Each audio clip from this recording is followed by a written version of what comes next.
The Happy Warrior Podcast. Conservative commentary on the news of the day from a more positive perspective.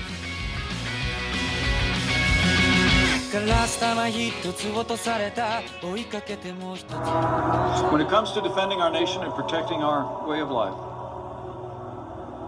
the only thing we can't afford is inaction. The American people deserve our very best, and they will have it.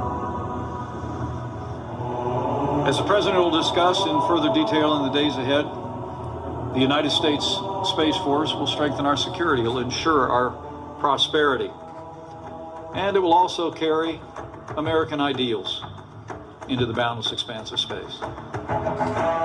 While other nations increasingly possess the capability to operate in space, not all of them share our commitment to freedom, private property, and the rule of law. So as we continue to carry American leadership in space, so also will we carry America's commitment to freedom into this new frontier.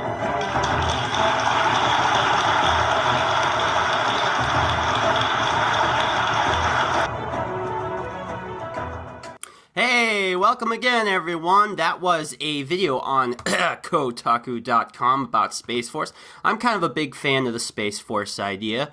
I'm sure all of you have heard this music video.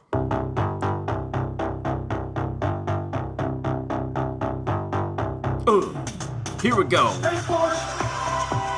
Space Force! Space Force! Space Force!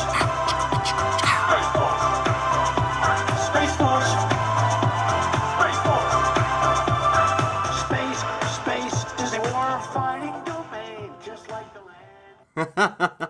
Yeah, that was the Space Force music video from Shmoho Yoho. Shmoyoho. I love that video. It gave me an excuse to say, yeah. So welcome back. This is the Happy Warrior Podcast. I'm here. This is the Peter, the Pishki, the Pete at Happy Warrior what is it? Pete at Happy Warrior, Pete at happy-warrior.net. There we go. That's my email. We were talking earlier. This is the second part of a two-part episode. I had so many news stories, and this subject is so important to me. It's one I love to talk about. If anyone ever asks me, I could go on and on about it. It's like, what does Jim Gaffigan say? He's like, don't ask my dad about whales. It's like that. Oh, whales. Those freeloaders. Always mooching off the government. Sorry. That's a favorite of mine. Yeah. So we're talking about media bias, and I think I focus more on hard news. I wanted to open up and keep it a little fresh, a little fun. Media bias is not just in hard news. Wherever a journalist works, or there's media bias, of some kind going on. I think media bias is something that everyone has. If you work in media, if you have a pulse, you have an opinion on a subject. But media bias, there's media bias if you go ahead and you let people know what it is ahead of time. You'll be like, yeah, I'm conservative. I probably will have some of these views, but I'll try to let the reader know, and I'll try to balance it as best I can by applying principles of reason and journalism, as we hope that all journalists should expect to be. However, it seems, at least at the national level, this isn't true, including entertainment. And that opened up with Space Force versus the Halo theme song. Now, I read Kotaku.com because I'm a masochist.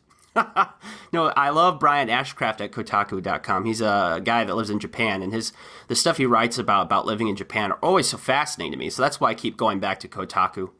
But Kotaku.com is part of the Gizmodo weblog. I don't know what you call it. Weblog series? Weblog empire? Anyhow, and it is heavily favored left-wing. It's way out there sometimes. They talk about trans superheroes and trans video game characters and all kinds of nutty stuff.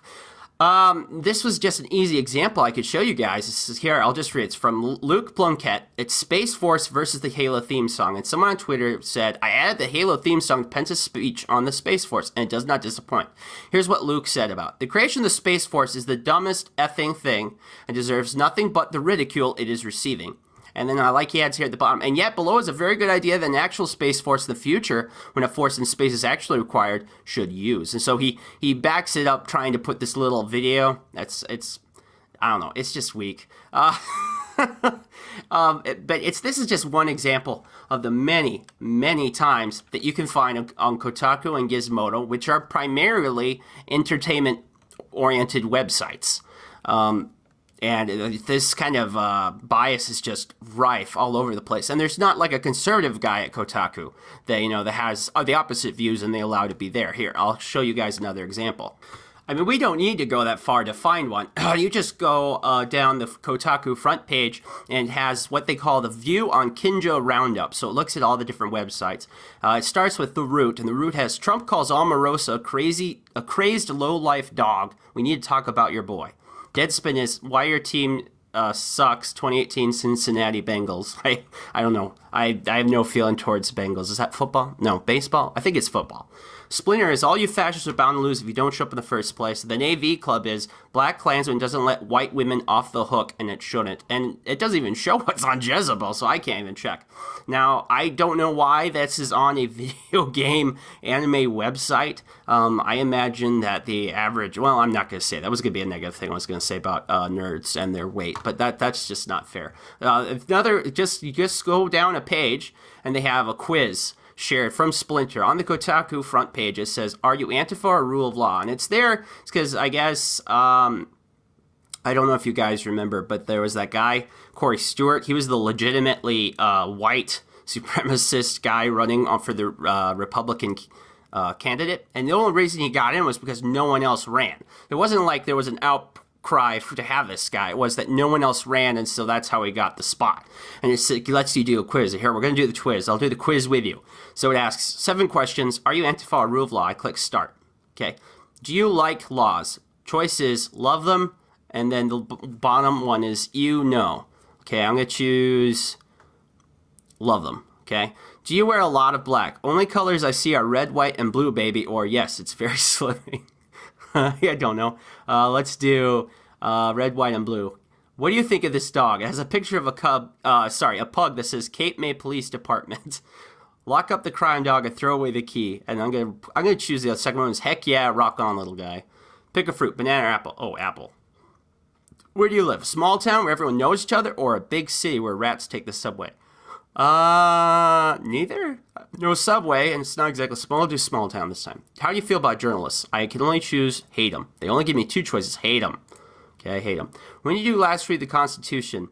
Never, but I burned one last week, and this one's really, this is disgusting. This gives you a good attitude of what they feel about the other side. Last night, while climaxing with my wife, I'm not even going to finish that whole thing. That's disgusting. I apologize. I try to make this a family program, but I'm just giving you an example of what they have down here. Okay, in my defense.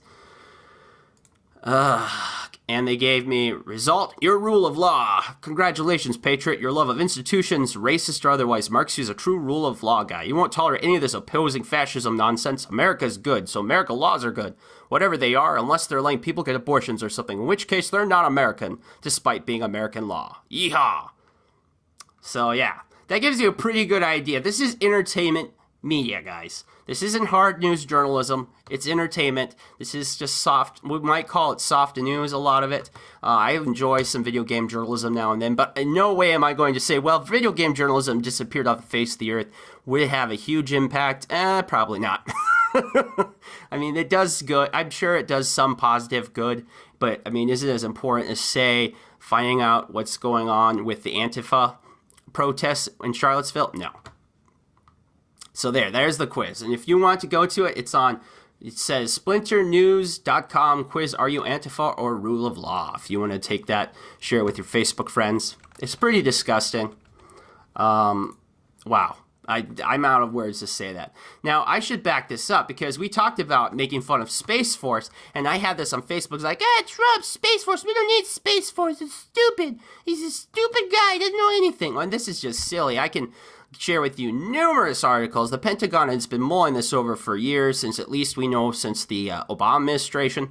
And the argument then was essentially, should this be part of the Air Force, the Space Force, of military and space, or should it be its own military branch? That was the argument. So this idea of a Space Force has been around forever. Of course, Trump went with the name Space Force because he loves the cheese. That's just the way Trump is. He's not embarrassed by the cheese at all. Loves it. Eats cheese every darn day. So here, I'll just do a quick article. This is from today. It's updated. This is Reuters. I like to say Reuters, but I think you're supposed to pronounce it Reuters. And it's U.S. warns on Russia's new space weapons. And the United States voiced deep suspicion on Tuesday over Russia's pursuit of new space weapons, including a mobile laser system to destroy satellites in space and launch of a new Inspector satellite, which was acting in an abnormal way. So there you go. And the article continues going into that there are at least, we know of, 6 new major offensive weapon systems being looked at by Russia. And they are definitely looking into, what's the term they look here? Russia's pursuit of counter space capabilities is disturbing given the recent pattern of Russian malign behavior. And I'm going to talk a little bit more about Russia further on in this second half of the program. So this idea that it's just silly, it's silly. We don't need that. We don't really need it. Not now. It's ridiculous, guys. Come on. Other major nations of the world are all looking into this. Sorry. That's just the truth. I know you don't like Trump, but every now and then you have to admit and fess up that he's not as crazy as you think, and that often he's just doing the same thing that the old guy did, and you liked him a lot. Now, we here on the right side of the aisle, if you're listening and you're not a member of Team Righto, we often feel that it is hilarious to watch the left eat each other. That when we, the way that we get treated so often in the media, by the press, by the political system, education system, arts, entertainment, blah, blah, blah, blah, blah. We get sick of it. And so when we see the left doing it to each other and try to outpace each other so who can do the most damage to themselves, it's beautiful. I know it's not a good thing that we enjoy it, but I'm going to be honest, I enjoy it. So, you remember a couple weeks ago that story about Scarlett Johansson, how she was going to be in a movie about this mafia trans woman, I think. Trans man, right? And how she was basically mobbed by the press and social media that she couldn't possibly ever do it because she's a woman. She's not trans. Ergo, only trans actors can play trans actors. Well, it goes deeper than that. Some of you might be going, okay, so they want us to trans. That kind of makes sense, maybe, if you're thinking that men should play men actors and women should play women actors. Although, there's a rich history in acting of the both sexes doing the other sex. I'm playing the other sex, sorry. Acting out as the other gender. And it's just silly. Actors should be able to act and pretend and imagine and be awesome. We can't be telling them, at least this is my opinion, we can't be telling them to give them limits on what they want to do. Now, does that mean I'm going to go out and watch and pay for tickets? Maybe not necessarily, but we should at least give them that option. So CW decided that they had to be this most woke, have the most woke programs. They had Supergirl come out. They're going to have a trans superhero that's going to be a cast regular for the next season. And then, not to be outdone, they decided we were going to come out with a Batwoman series. She's going to be and this first part, Jewish, lesbian, Batwoman, and on her spare time, she's going to protest SJW events. I'm not making that up. I'm sorry, I shouldn't giggle so much. It's so stupid. Batwoman is a lesbian, but this idea that she's an activist in her spare time is just like the frosting on the cake to me. I love it. Oh, okay, so they got Ruby Rose to do it. Ruby Rose is a lesbian. Now, I don't think it really should matter all that much if it's a lesbian that plays it or not, though a woman probably is what you should go for if it is Batwoman, because that would make sense. Well, it's sad to say Ruby Rose announced that she is leaving Twitter. Now remember that this is kind of bothers me because I remember that all that Star Wars stuff and how they blamed the people that didn't like the last Star Wars movie, Last Jedi, how awful they were that some of the actors from that movie had to leave Twitter, social media. Which, with Twitter, that's such a toxic atmosphere. People have to leave all the time. Not that it's good they get social media mobbed, just that's pretty regular thing. Guess what? Ruby Rose got that. And it's not people on the right. It's not people on the right they're pushing it mostly. They're saying, oh, I hate lesbians. Ah! No, it's not that. It is leftists hating Ruby Rose because Ruby Rose is not Jewish. You see, Ruby Rose is a lesbian, but she's not a Jewish lesbian. You think I'm joking. I am not joking. It's seriously. I have an article from Glamour and from the Daily Beast, and that was their problem. Is because we need a recast Batwoman hashtag. Because it should go to a lesser known LGBTQ plus actress, and that one should be totally lesbian, not gender fluid. I don't know the difference. I think gender fluid means you're not 100% lesbian. You're kind of open just a teeny bit to playing with the other team.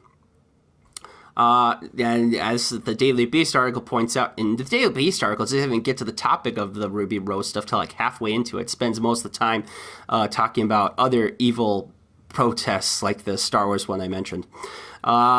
Yes, they wanted a Jewish lesbian actress to play Batwoman. That's funny. Oh boy. It's just crazy. I think it's just so crazy that isn't not good enough. That's the thing though.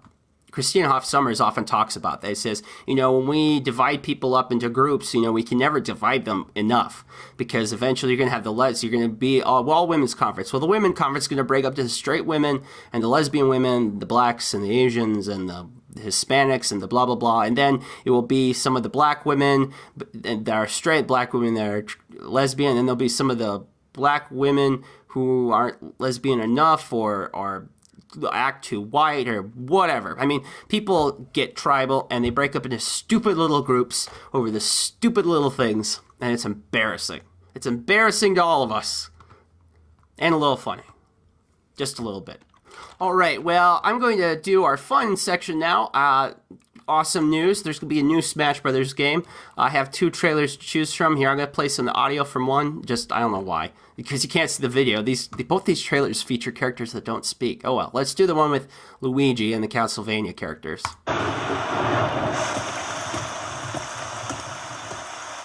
Okay, the Castlevania dude walking in. Oh, well, always sees boots. Now it's open in a dark hall. The guy's got a big cloak on. There's Luigi in his ghost-busting gear, flashlight. He's shining it at a mummy. Hits the mummy with a plunger. Plunger falls off. Mummy chases Luigi. Luigi's running away still. He's in a new room of the castle. This is like descriptive audio. Oh no, the statue's alive. Oh no, snakes. Poor Luigi. It's so scary. He trips. He heard something scary. He punts on the flashlight, and before him is the Grim Reaper. And Luigi just got reaped. Yep. He did. Luigi did. Oh no, a mace comes out of nowhere, hits Grim Reaper in the face. It's the Castlevania dude in the cloak. We take off his clothes, and it is Simon Belmont! Ah! Poor Luigi. Okay. Yeah, there we go. We do some Smash Brothers stuff. I'm gonna skip ahead. Super Smash Brothers Ultimate plus Castlevania. And there's Luigi walking around as a ghost. Poor guy.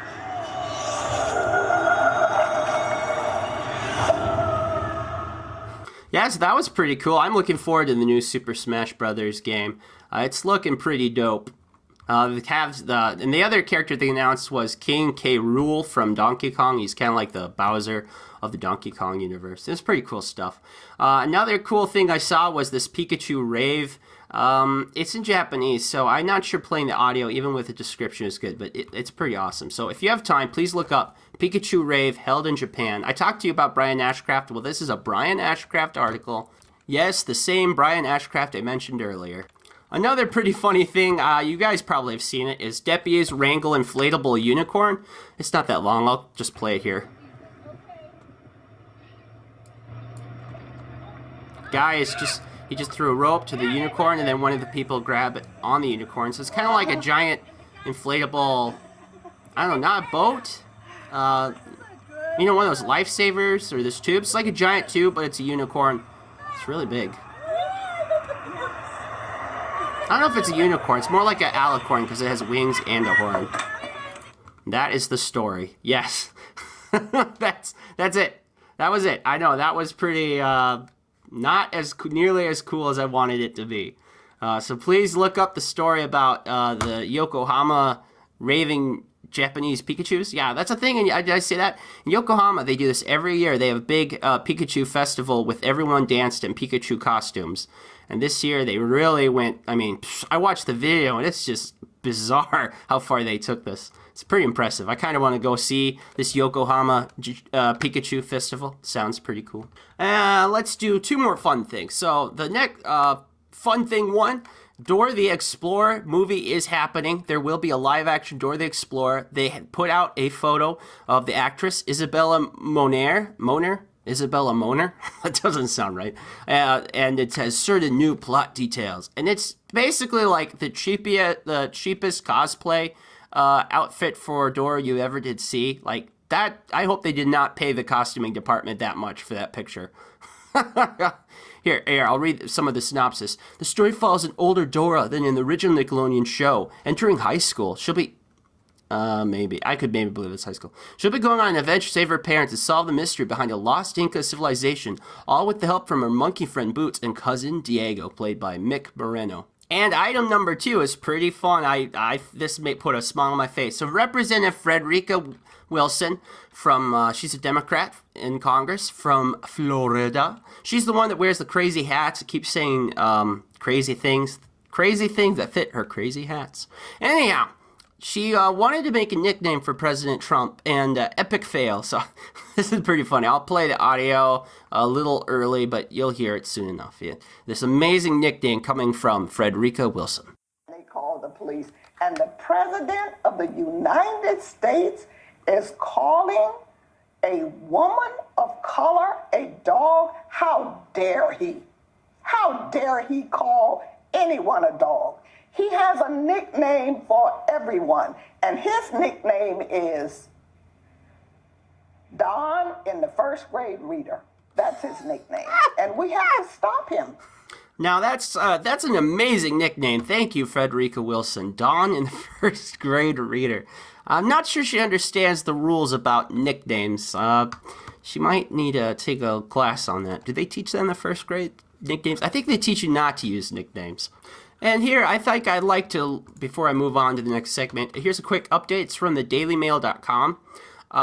Muslim extremist father grins as his family is freed on bail, despite claims his son died in a ritual to resurrect him as Jesus, and 11 kids found at his compound were trained to be school shooters. So, here's some interesting information. So, there's a little disabled kid that they did the so-called exorcism on. He died. He was a toddler.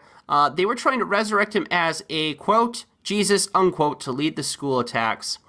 Yeah, so any of you that have doubt that Islamism doesn't have any role in this whatsoever, none, no siree, no bob, there's no connection to be found at all with Muslim extremism, as our good old Bush used to say. Now, this story that I'm going to share with you next is a bit on the old side, but it only came to light, I think, for most people not too long ago. It was last week when this information came out. So we know about the Antifa protests, counter-protests, as the media are telling me it was. Even though there are like 24 white extremists and there are thousands of Antifa. No, the Antifa were the counter-protesters. Yeah, always the bridesmaid, never the bride, never the aggressor, Antifa. A group, basically we could call this Antifa. They decided to take over a U.S. Immigration and Customs Enforcement Field Office in Portland, Oregon. They barricaded the exits and blocked the doors to trap the workers inside. This went on for months, a month and some days. Now, it's crazy. So the protesters were there. Of course, they had the signs calling them Nazis, concentration camp, being part of a Gestapo. I'm reading part of this article from The Blaze, but you can find it elsewhere.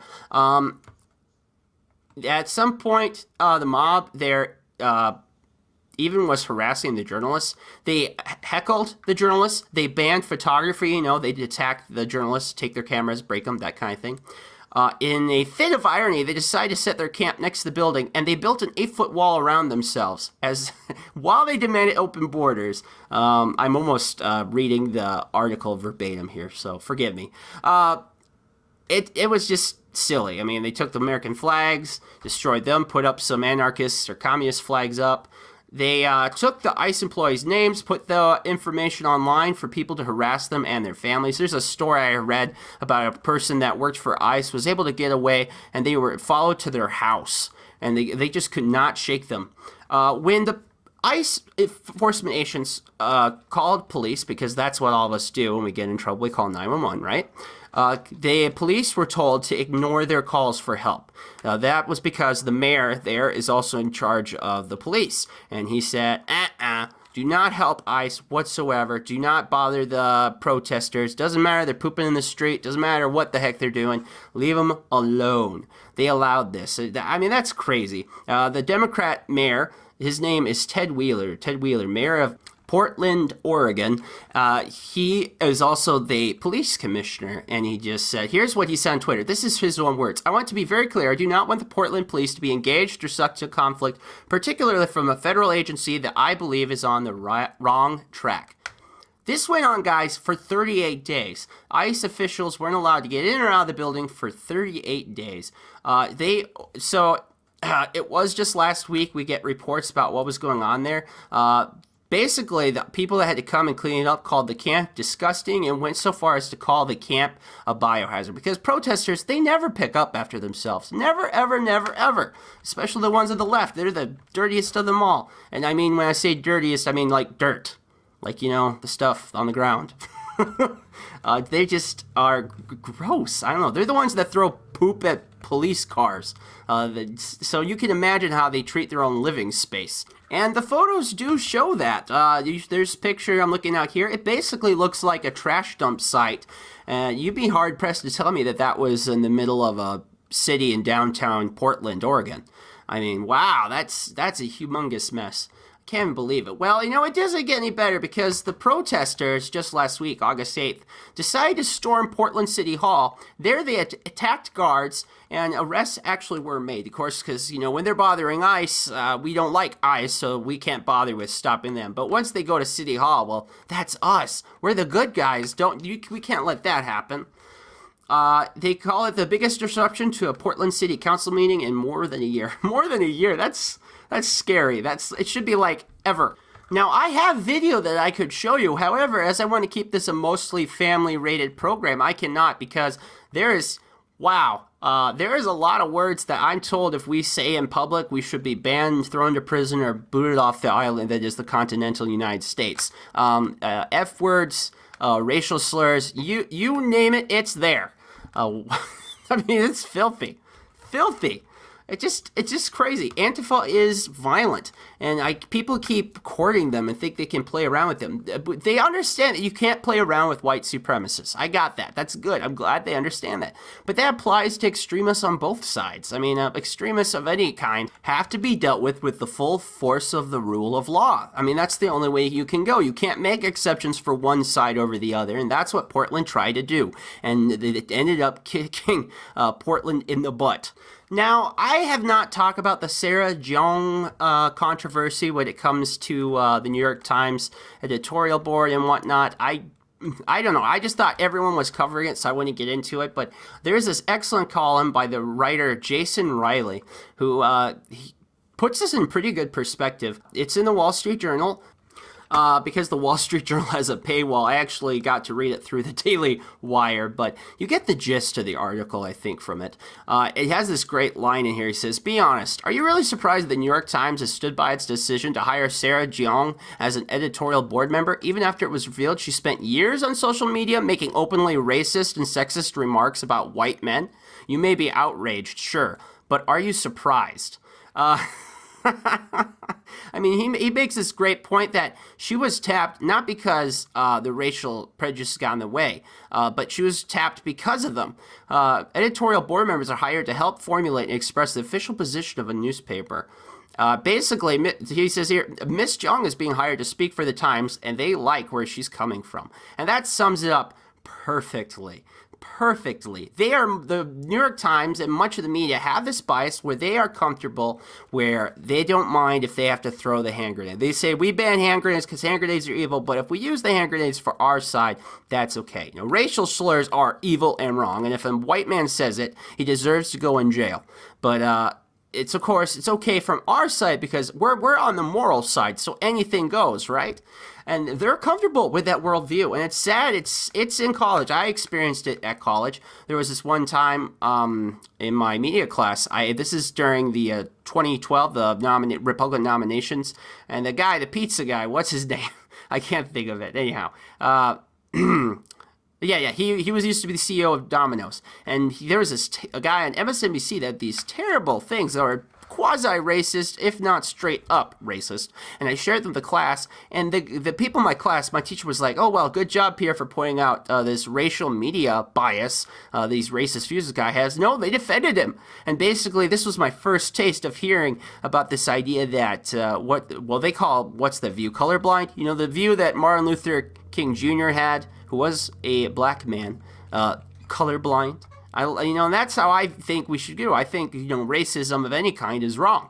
I strongly believe that. We should judge a person by their character, not by the color of their skin. I think most of us in Reelsville, that's a Rush Limbaugh term, would agree with that. But that is not the case.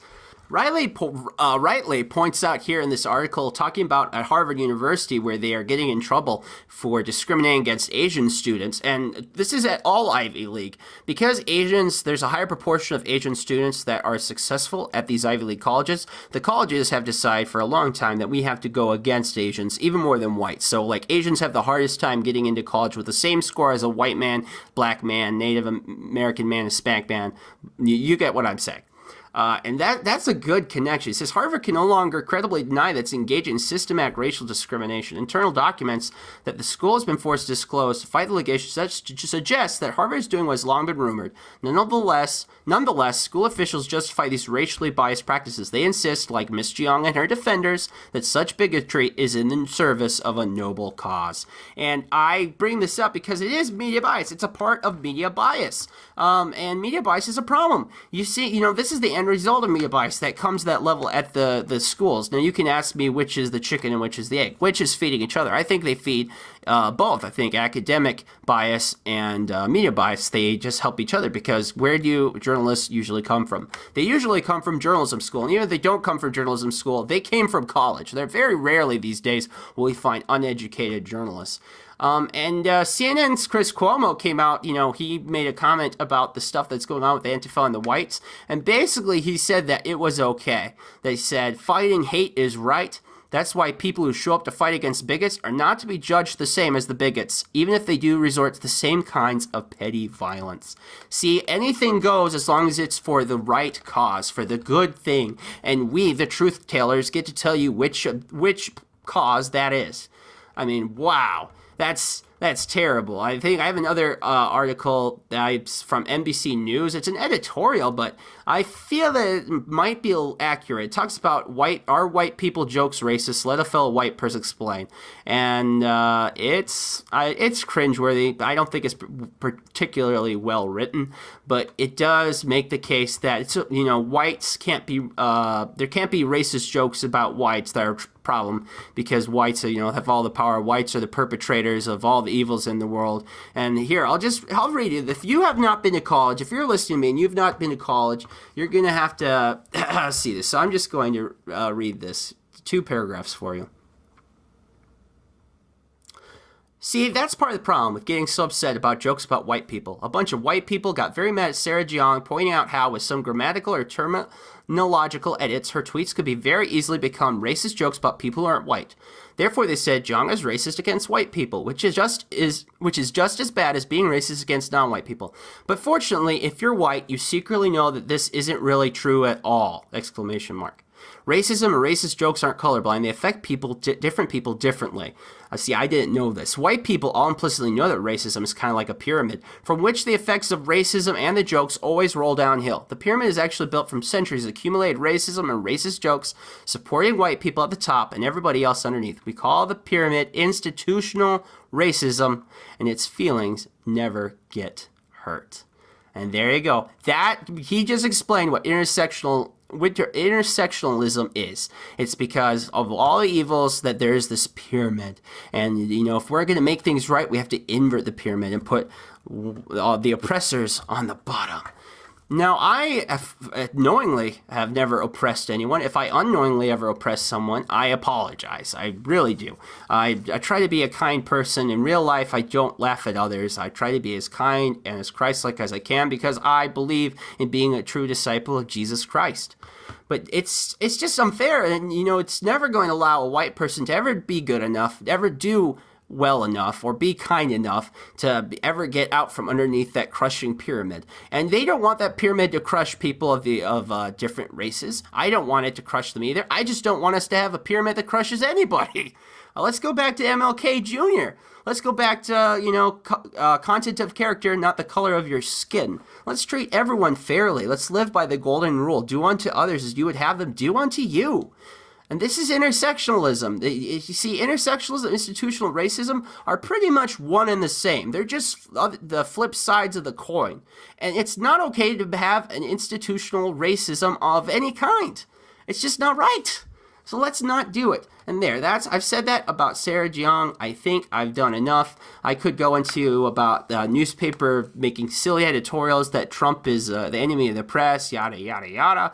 But I mean, as I've shared with you between these two episodes, the press is doing fine at destroying itself. I mean, they have killed the trust of so much of the American people, and people of various colors, various beliefs, various genders everywhere.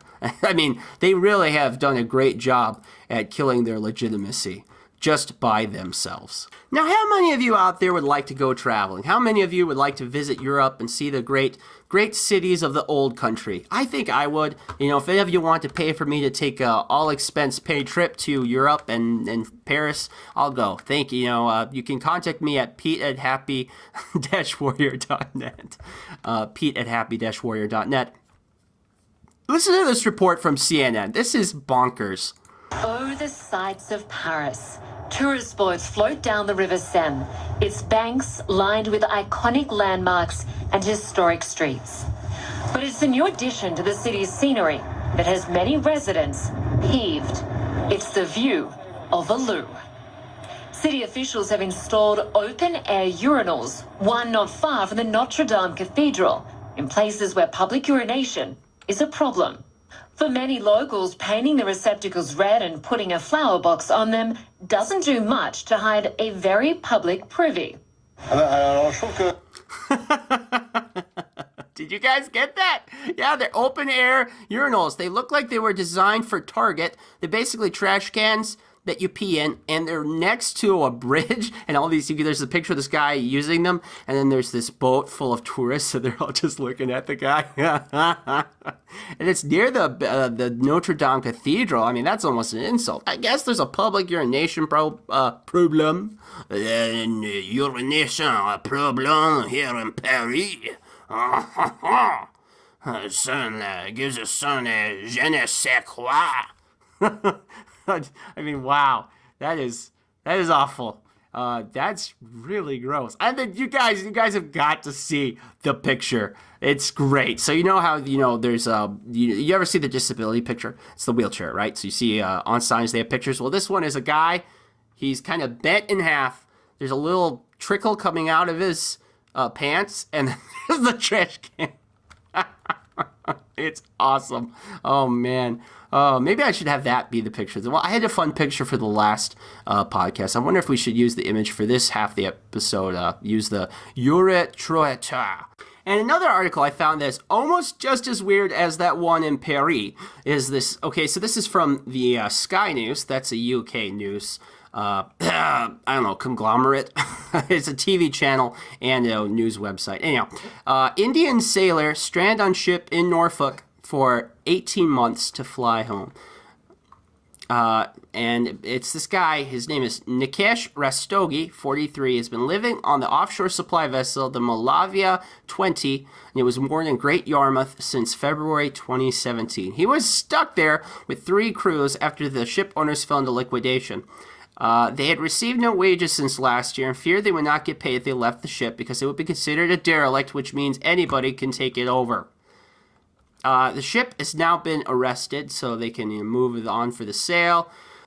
Basically, this guy was stuck on the ship for 18 months. So what did he do when he was on the ship? I have that question. I couldn't get ahead on what he ate, but he said he spent a lot of the time with his crew reading books. They performed drills, did routine maintenance, and they kept in touch with family via WhatsApp and looked out for markers of depression.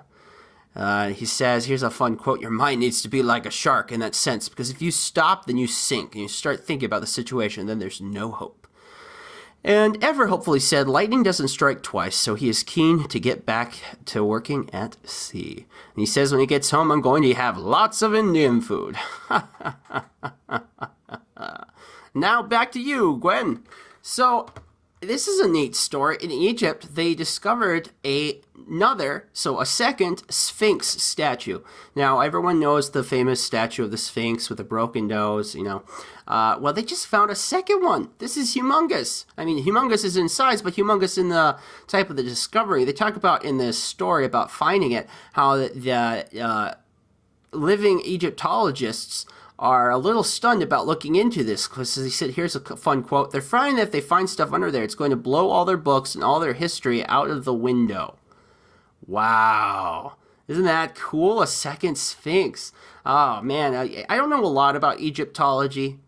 Probably no more or less than the average person.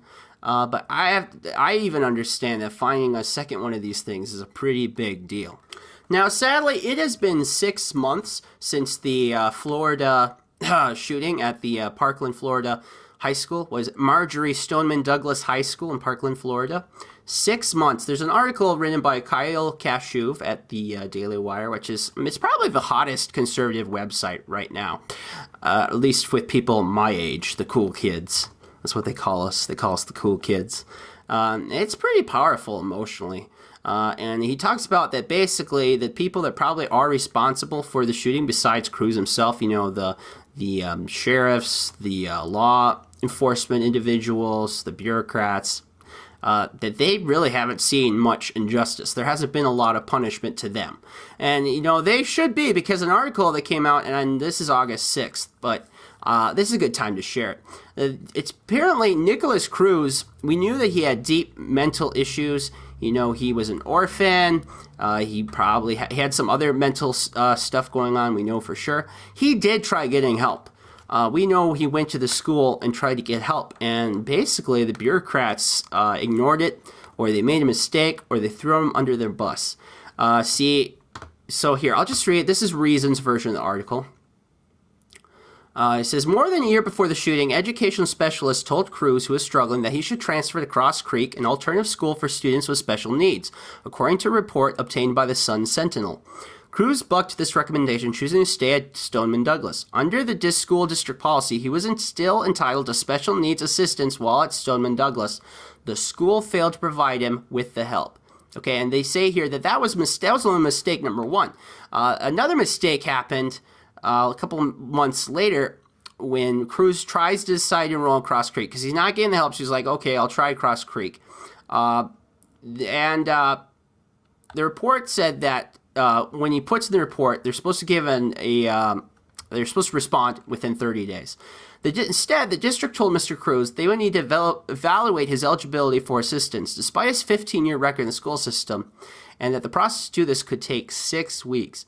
And actually, that process, it never began.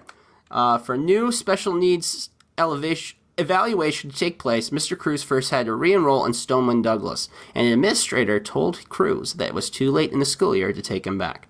So that's 1, that's 2, that's 3. 3 times the system really failed this guy. And are any of those people going to lose their jobs, the principals that chose not to follow up on them, the counselors that didn't deal with it properly, the bureaucrats that allowed this kid to get rolled under the system. Now, Nikolas Cruz, for what he did, is evil. There is no denying that. It's complete evil. Evil incarnate. And I have prayed for the families that have been affected by this, and it is so sad. But to say that there was never any step of prevention is a lie. There were steps to prevent something like this. They just weren't enforced. They weren't used. Time and again, school officials, law enforcement, and the general area bureaucracy just got in the way and refused to enforce rule of law and general safe policy practices. And, well, we know the result. Now, does that say that Cruz wouldn't have done what he did if he had gotten help like he asked for? I don't know. I would like to say so, but I just don't know. But if there was a chance of preventing it, that was it. And they screwed up. Now, unfortunately, I didn't see that report in very many places. That story probably should have been everywhere, because I remember especially with CNN, the fiasco and the media fervor on this news story, and it should have been there. To a point, it should have been there because it was horrendous. But what we find out, the real reasons, when it wasn't just evil guns, that somehow the guns' evil influence turned Cruz into a killer. No, there were the extenuating circumstances, the failures of administration was just not looked into. And when it came out, it's basically has been ignored by the mainstream press. And I mean, it's awful. Here's another story that the mainstream press is ignoring, unfortunately. And you'd think with all their Russia worry that they would cover this issue. This is from Business Insider. Here's the headline. Russia is quietly seizing territory in Georgia, the country, not the state, as it warns of a horrible conflict if the Eurasian country joins NATO. So here are the bullet points. 10 years after the two countries fought a short but deeply formative war, Russia is quietly seizing more territory on the disputed border with Georgia as it warns NATO against admitting the tiny Eurasian nation as a member state. Next bullet point. This is a detrimental impact on many locals as the Russia-backed borderization has split communities and led some Georgians to literally find their homes in Russian-controlled territory overnight. And last bullet point they have here. Meanwhile, Russian leaders are warning NATO that admitting Georgia could spark a terrible conflict. Yup. Yeah, see, Russia is not done trying to seize territory. Really, they've never stopped. They haven't got out like the big tanks and have the big push on the news, but they're doing it. They want it. Putin is leading Russia and to try to reclaim as much of the Soviet glory as they possibly can. Putin is one of those people that believe the fall of the Soviet Empire was, the greatest tragedy that Russia's had in centuries. And this is just a follow-up attitude to that feeling and idea. Another interesting story, kind of about civil rights, is this flare-up between Saudi Arabia and Canada. So Saudi Arabia's had a lot of changes in this summer, including let women drive and some other more progressive reforms. But one of the things that wasn't so progressive is that they arrested a blogger they arrested the sister of a prominent Saudi Arabia blogger and detainee. Canada then tweeted how it was concerned about what was going on in Saudi Arabia, including this woman, Samar Badawi.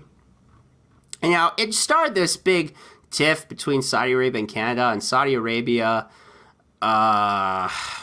is saying we'll freeze all new business and investment transactions with Canada, and we're pulling out all our students. Both these articles I have on it are from Newsweek, oddly enough. It says Saudi Arabia canceled scholarship of 16,000 of its students studying Canada and also ordered them to leave the country to find academic programs elsewhere.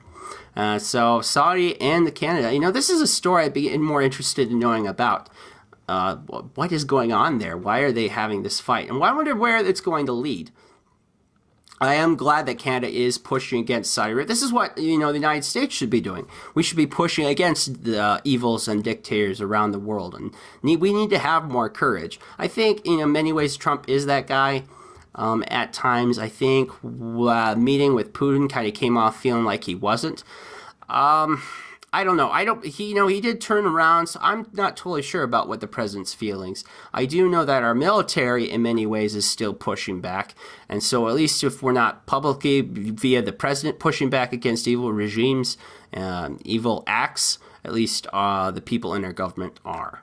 So now back to worries about media bias. Here's scary. This is Big Brother. I mean, wow, it makes me feel like we're living 1984 a little bit.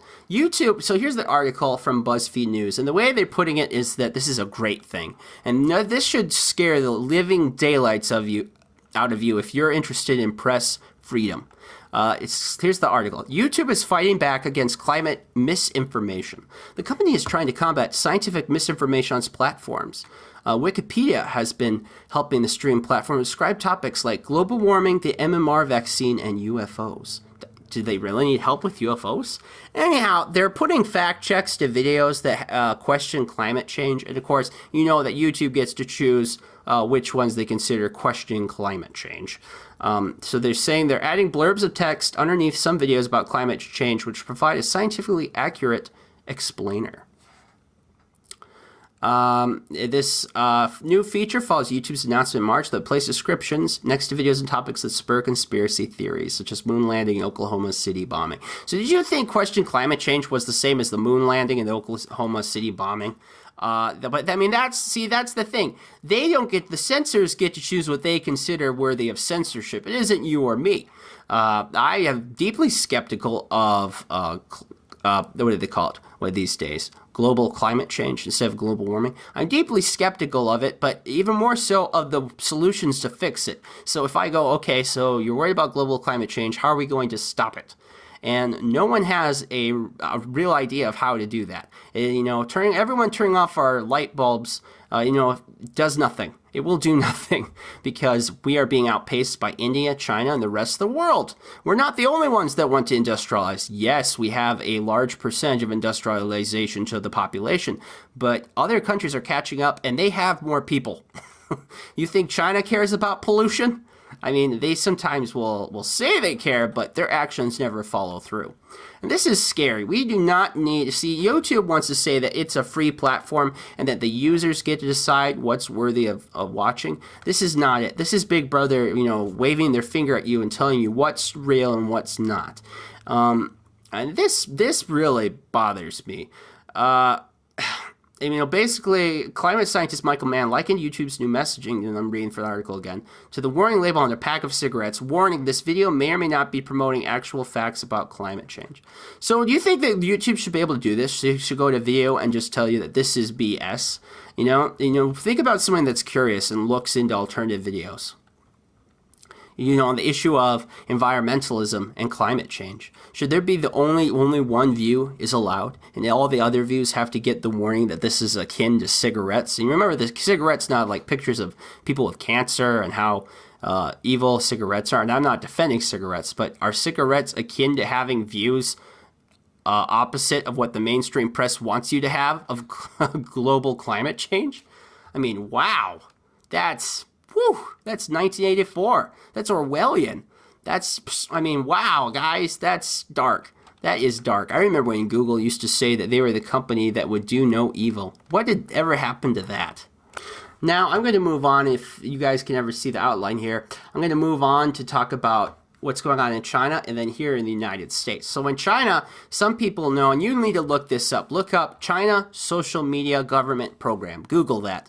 And there's loads of videos they'll tell you about this. But it's this program basically where social media rules your life, and you can only put on social media what the government wants to put you on. You are judged by your other citizens. You get a thumbs up or thumbs down. If you get thumbs down, then it's hard to get a loan, it's hard to buy a car, it's hard to get a house, it's hard to get anything, and then you might get a visit on the knock of your door from the local government. And that's, this story here from Reuters. From laboratory in Far West, China's surveillance state spreads quietly. It talks about this guy named Liu, and he says Liu's iPhone, it hooked it up to the opening is enough. Philippe Liu, a 31-year-old software developer from Beijing, was traveling in the far western Chinese region of Xinjiang when he was pulled to one side by police as he got off a bus. The officers took Liu's iPhone, hooked it up to a handheld device that looked like a laptop, and told them they were checking his phone for illegal information. It reminds me of Papers, Please. And they said that such surveillance technologies, while they were tested in a laboratory of Xinjiang, are now quietly spreading across the rest of China. So what was now looks like it's going to be in the future is now happening. And I mean, wow, that is really scary that the police stop you and they take your phone and they scan it. I mean, because you might have the wrong information on it. Don't want to have those unsponsored state facts about climate change. Now, but it isn't just China. See, China isn't the only one that wants to push on civil rights. The U.S. actually has its own people who are doing it, but we're just doing it so much more quietly and less announced. A TSA administrator named David Perkowski came out and basically he says that the program called Quiet Skies makes an awful lot of sense. And in this story, he goes out and he says that Quiet Skies is awesome, man. You should love this. Quiet Skies is the best. Well, what is Quiet Skies? Well, Quiet Skies is this program announced by the Boston Globe back in 2011. It's computer software that allows them to track by satellite and to flag travelers, including U.S. citizens who could pose a threat, but have not been accused of crime. They may not have been accused of crime. They aren't on a no-fly list, but we're going to track them anyways. It's like civil asset forfeiture. Yeah, you may not have broken a law, but we don't like the way you look. We don't like the cut of your jib, so we're going to follow you anyways. And that's what Quiet Skies is. Wonderful, isn't it? Wonderful. Well, it makes an awful lot of sense. That's what the head of that's what a TSA administrator says. Wow. And this Democrat, Senator Ed Markey, and I'm glad he says this. Good for him. He says the Quiet Skies program is a very definition of Big Brother, and innocent Americans should not be subject to this kind of violation of their rights. This program raises serious privacy concerns, and depending on what the criteria being used for selecting individuals to surveil, including ethnicity, nationality, race, or religion, the program may be unconstitutional. We need answers about this questionable program, including if it actually resulted in arrests or prevented terrible events. Now, I think there's a little bit, and because it's a Democrat talking, a little bit heavy on the worry about the ethnicity or nationality. But I mean, doing it is just wrong. I mean, come on. Rule of law means you either live the law or you break the law. You have to decide one. And if I'm innocent, if I'm living by the law, then you have no right to track me. It doesn't matter if this program is constitutional because the powers that be like it. Remember, we have Republicans in charge. And we just had Democrats in charge. Both sides are cool with this program. They're both cool with the Patriot Act. We only get loners out here like Markey that speak up every now and then. And you're never certain if they're only saying it because they're not in power anymore. But I hope I want to assume, because I'm going to assume that Ed Markey of Massachusetts is serious about the concerns about this. And just, wow. And those TSA issues, I do remember people complaining about them during the Obama administration here on the right, on the right wing, saying how wrong they were. And they are still a problem. And so, it's not just China. The U.S. has some surveillance issues. Not nearly as severe as China. I mean, we're light years ahead in many ways of China when it comes to civil rights, when it comes to freedom of expression. We're the leaders in the world often. But, I mean, to say that we're perfect or to say that we couldn't go dark side, that's not true either. The truth is we need to watch out. And when we have issues like this, like Quiet Skies program or civil asset forfeiture, we need to nip it in the bud and end it before it can grow, before we grow a culture where it's okay. What's that fabulous Benjamin Franklin quote? Those who would give up essential liberty to purchase a little temporary safety deserve neither liberty nor safety. Oh man, Benjamin Franklin, what a rock star. That is the truth, man. We really gotta watch out for that. And I don't think the Quiet Skies has been reported on very much, or anything the TSA. I think maybe they assume people aren't that interested anymore in hearing what the TSA is up to these days. I don't know. It seems like, because I'm 28, so I was alive when 9/11 happened, and before 9/11, you could go to airports, and there were not many blocks, and I don't know, just people assumed flights were safe. And after 9/11, we put up all the walls, all the TSA agents to look through your shoes and take your lotions. And I'm beginning to think that since then, we've become so tired and so jaded that we're now so cynical as a people about the issues of safety over freedom, like that Benjamin Franklin quote, that we just don't care. We just don't care anymore, which is sad. And that's the problem with media bias, guys. Media bias does that to us. It makes us cynical. It makes us jaded. As a people, we get so used to media bias that it divides us as a people. And it makes us stop caring about issues that we really should be caring about. When you have media bias and you don't do anything about it, you don't acknowledge it, you make fun of those that will point it out, you unbalance our society. I think we become jaded. And on issues like the TSA, we just feel, well, now the other guys in control, they just are against it now because they don't like Trump. Or, oh, it used to be, they used to say that about, we hated Obama, ergo everything related with Obama was wrong. Not acknowledging and dealing with media bias appropriately, practicing ethical standards of journalism is not good for our society. It's not healthy. We need a well-balanced diet. And maybe it should be the same for our media diet, to have a healthy balance there too. Here's, and I want to say in one way that we've all forgotten this, how many of you still remember how bad it was in Puerto Rico? And remember there's a lot of complaining that Trump was somehow to blame for the FDA's failures. And I think all of us then collectively just forgot about it. Well, it didn't stop. And the Puerto Rican government was forced to announce, not too long ago, August 9th is the story I have, it said that 1,427 people died in 2017, in the final third of 2017, compared with the same period the year before. That means around 1,400 people died from the Hurricane Maria. That is 20 times higher than the official death toll publicly released earlier. They had 64, they upgraded it to 1,427. I mean, in the, did I say FDA earlier? I meant FEMA. Anyhow.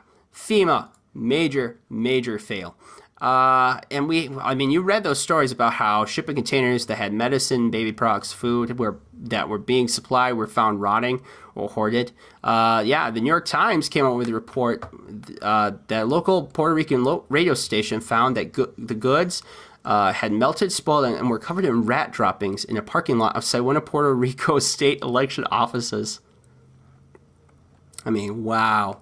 Is that a story you're hearing much about? I don't think I am. That's sad. That is depressing. Some other stories, I have a bunch of material here. We're not even able to get through all of it. I could talk about the fires that are being set by the fires are being set by migrant gangs in Sweden. They're putting firebombs and cars and buildings all over the place. It's just kind of this mass swath. And it's weird because it seems like it's calculated all at the same time. I could talk about Alex Jones and why that matters, but I think we talked about censorship a little bit, and Alex Jones is kind of the extreme of that, but even Alex Jones deserves to have, if the platform is supposed to be free and open to all, like we all want the internet to be, a free and open platform, then you have to allow people like Alex Jones, and just hope that viewers know better, and that there are adults and people with brains are watching, and that, you have to put the responsibility on the people. The platform needs to be responsible in that it allows stuff and it doesn't choose one side over the other, and that it's a healthy place for free expression. But beyond that, I don't think they should censor people like Alex Jones. But that's what they've decided to do. And it seems coordinated, and that's kind of scary to me that so many companies will coordinate to take out Alex Jones at the same time. I do not like Alex Jones. He's cuckoo. He's crazy. He's Cocoa Puffs. He's not someone I would go to for information ever. I enjoy watching videos that make fun of him. Turn the frogs gay, all that good stuff. So what am I going to end here on? I think usually I end on some happy stuff. I just want to say that please, so for the issues that we've talked about that you're worried about, so the fires in California that I mentioned in the first episode, talking about the people that are suffering in Puerto Rico, please keep them in their prayers. I would say include the people in South Africa. South Africa is nuts right now. I should probably do a whole episode on it. Robert and I are trying to find some South Africans to interview to hear their opinion, because South Africa is now putting in the constitution that they're just going to take the land from white farmers. Zimbabwe did this strategy, and it led to intense violence. They're having intense violence in South Africa right now, that particularly white people are being murdered. And I'm not saying that killing white people is worse than killing black people. Let's just not kill any people. let's have rule of law and not allow our people just to kill willy-nilly. That's what's happening in South Africa. And if they go ahead and with this plan and take the land from the farmers, the people that actually know how to farm, it's going to lead to mass starvation. It's going to lead to big economic problems. It's going to be very devastating to South Africa. So, like I said, Zimbabwe tried the same strategy. They also, I should point out, Zimbabwe has also tried the socialist strategy, as is South Africa, because that is Karl Marx, where we take what's with the bourgeois and we give it to the proletariat. We give it to the nice and rich people and we give it to the deserving poor people. We just do it and it'll be great. Guess what? It doesn't work well. I know. It's a fantasy. This take from the rich, give to the poor strategy would work. I mean, it worked for Robin Hood to a point. But that's it. That's pretty much where it ends. As a government policy, it does not work. It's redistributionism. It's statism, and statist redistributionism is the same thing as fascism. Just because you're not taking it from the Jews doesn't make it any less evil than what the Nazis were doing. At least that's how I see it. Well, let's end today with the high note. We talked about the evils of Nazis. Well, let's talk about a really great story. This is awesome. You know, this is the good side of media. When something goes viral and it's amazing and it inspires people to do even more good, that's the awesome power of the internet and the forces of good.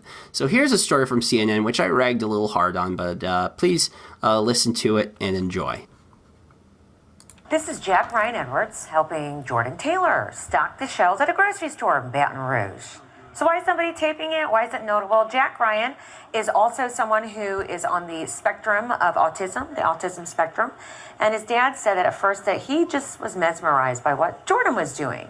And that's when Jordan asked him, would you like to help me?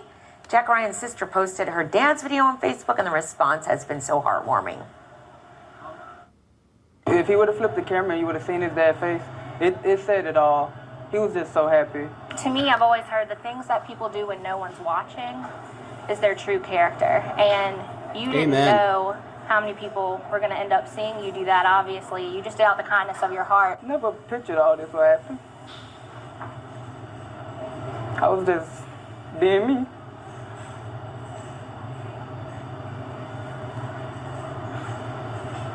That's it. I just want to help somebody else out, enjoy something. Warm gets hurt too. The two stocked shelves together for like a half hour. Something to make you smile this morning. Major props to CNN for running that story. That is just beautiful. And that's right. Please, if you have the chance, serve someone else. You never know who might be watching, but it's not important who's watching. It's important that you show love to your neighbor. Let's all try to live those virtues of doing good to one another. The golden rule, as my mom always taught me to call it, do unto another as you would have them do unto you. Well, thank you. Today, this is the Happy Warrior Podcast. I appreciate you taking your time to listen to both parts.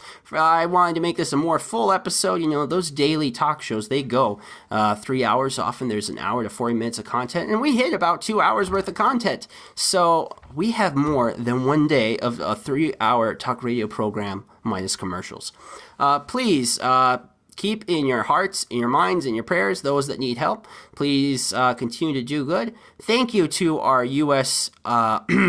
Military forces, our military veterans, and all those that have served our country and make it a better place. Thank you to those journalists and reporters who take their job seriously and treat the American people, their audience, and themselves with the respect that they should, that try to be truth tellers and help us to live better that motto that Benjamin Franklin taught us to live.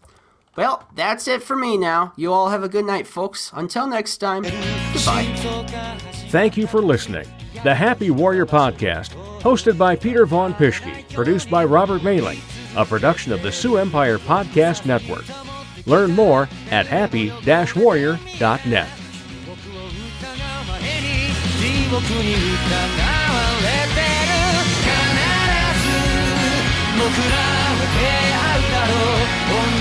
鼓動の音を目印にしてここにいるよいつだって飛んでるからくたびれた理由が重なって揺れる時生まれた意味を知る存在が続く限り A production of the SiouxEmpire.com